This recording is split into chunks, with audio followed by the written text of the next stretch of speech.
மேல் வீட்டு அறையிலே கூடி 120 பேர் அங்கே செபித்த பொழுது அப்போஸ்தலர் 2ஆம் அதிகாரத்திலே சொல்லப்பட்டிருக்கிறது.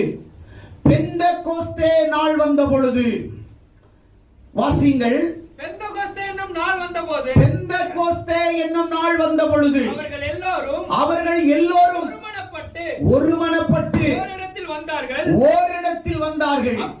அப்பொழுது பலத்த காற்று அடிக்கிற சத்தம் வானத்திலிருந்து சடுதியாய் ஒரு முழக்கம் உண்டாகி அவர்கள் உட்கார்ந்திருக்கிற வீட்டிலே அவர்களை நிரப்பினது.